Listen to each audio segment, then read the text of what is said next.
사랑하는 여러분, 오늘도 맑은 영혼의 산책 채널에서 숨결이 되는 양식을 하느님 사랑에 믿음을 두고 따뜻한 마음으로 엮어 전해드립니다. 오늘은 17세기 미국의 성녀였던 성녀 카테리 테카크위타 동정녀의 거룩한 생애를 기념하는 날입니다. 저도 좀 생소한 성녀라 이렇게 소개해드리는 것이 좋을 듯 합니다.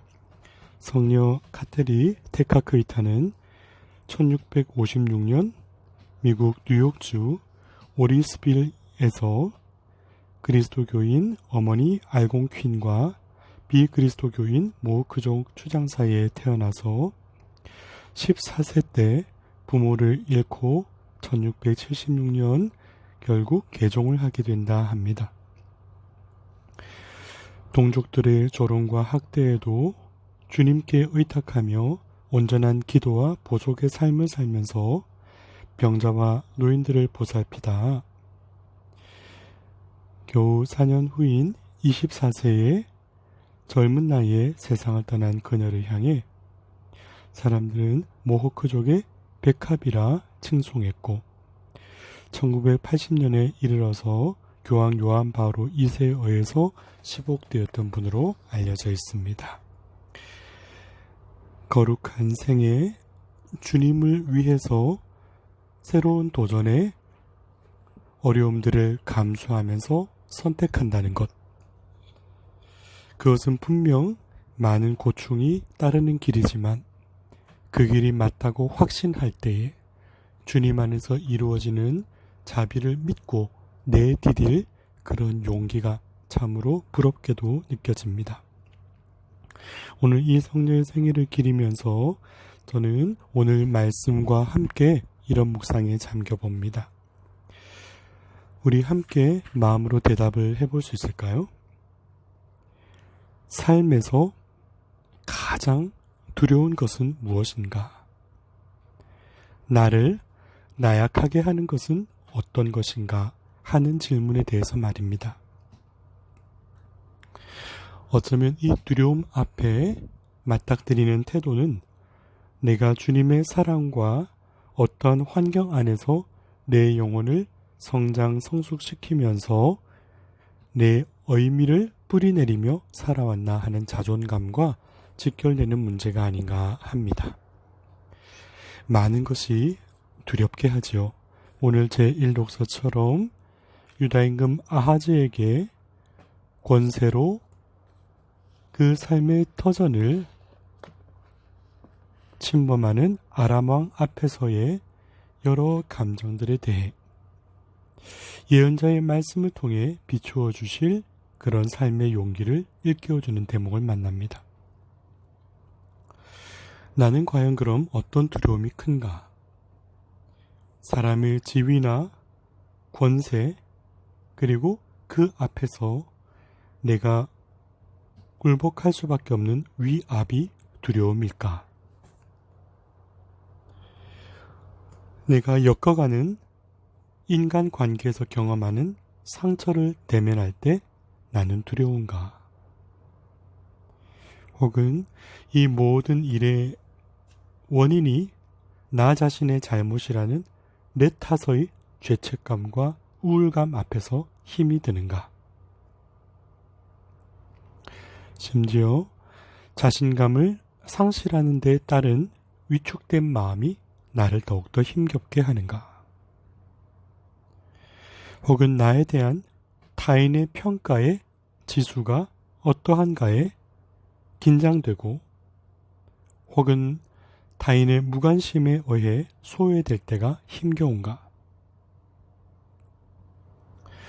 또한 아무것도 결정을 내릴 수 없는 삶의 자리에 무력감들이 파고들 때 마음의 버거움을 감당하기가 쉽지 않은가? 혹은 나라는 이름이 지니고 있는 가정 안에서 삶의 관계 안에서 내가 이루어야 할 어느 곳 앞에서 지니는 책임감의 무게가 그런 감정을 더하는가?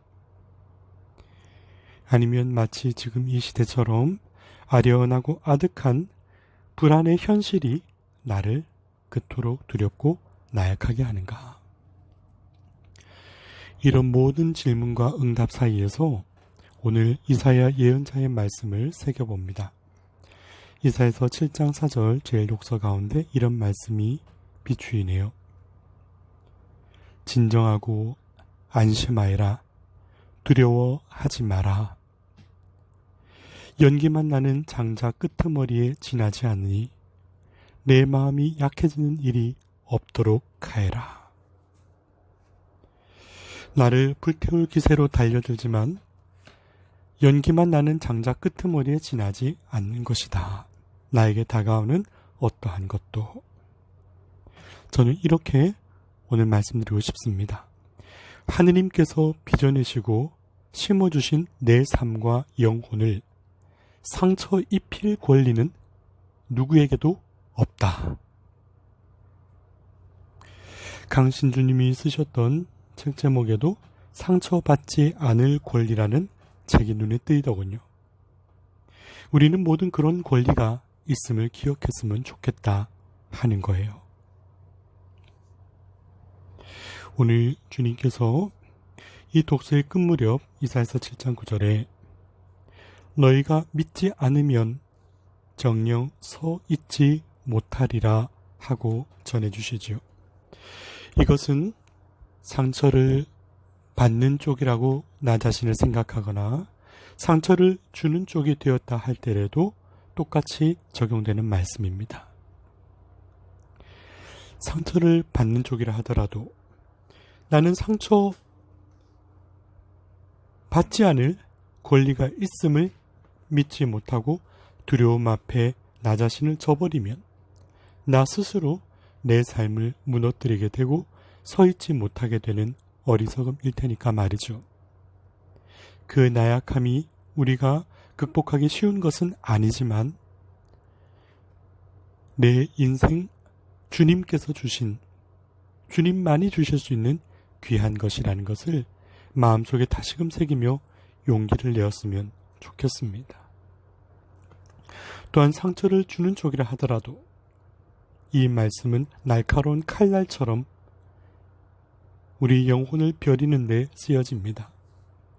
왜냐하면 상처를 준다는 것은 가난하고 작은 이들 안에서도 이루시는 하느님 사랑의 역사와 자비로움을 잊어버리거나 혹은 자신이 교만하여 보지 못하는 데서 비롯되거든요. 타인을 경멸하거나 억압하거나 아프게 한 스스로의 잘못을 인정하거나 회개함이 없는 것은 바로 하느님께서 그 어느 누구에게나 살아계신 주님이라는 사실을 인정하지 않는 것과 같은 것이니까요. 그러기에 오늘 복음에 마태복음 11장 20절에 보면 주님께서는 당신이 기적을 가장 많이 일으키신 고을들을 꾸짖으셨다 했죠. 코라지나 불행하여라. 벳사이다야. 이렇게 부르짖는 말씀 속에서는 그 고을들을 질책하고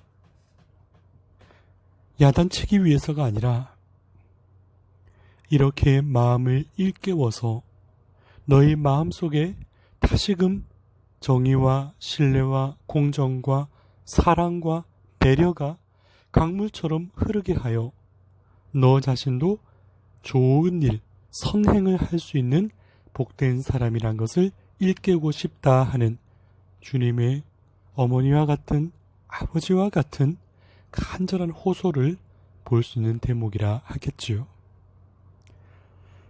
그렇게 주님께서는 당신께서 지어내신 원래의 아름다운 모습대로 내가 돌아오기를 세상의 숱한 두려움과 맞닥뜨리면서 상처 앞에 힘겨워하면서 스스로에게 위축되면서 작아지고 왜곡된 내 모습이 아니라 원래의 그 모습 그대로 창조 때의 아름다운 숨결대로 나를 찾아갈 수 있기를 주님이 바라시는 것입니다. 이처럼 나에게 사랑을 주신 주님께 믿음을 두고 내 삶의 방향의 전환을 이루고 그 전환된 길을 따라 걸음을 옮겨가는 것, 그것이 바로 주님께서 바라시는 참된 회개의 삶이지요. 하느님의 눈으로 바라보고 하느님을 믿는 이로써 하느님의 모습을 살아갈 수 있는 의지도 나에게 심어주신 분이 살아계신 주님이시니까요. 우리 영혼 깊은 곳에 응답에 귀 기울이며 나의 조신한 발걸음들이 주님의 뜻 안에 사랑을 이룰 수 있도록 세상이 나에게 가져다주는 두려움과 상처에 걸림이 없이 그물에 걸리지 않는 바람처럼 나도 그렇게 가볍게 살아갈 기쁜 발걸음 내디딜 용기를 간청하면서 오늘 이 하루를 맞아들이면 어떨까 합니다. 맑은 영혼의 산책길, 그 위에 소소한 일상의 묵상들을 담아 전하는 숨결이 되는 양식이 여러분 마음속에도 잔잔한 용기와 기쁨을 불러일으키기를 소망하는 마음 담아 기도에 의탁하는 마음과 함께 전해드립니다.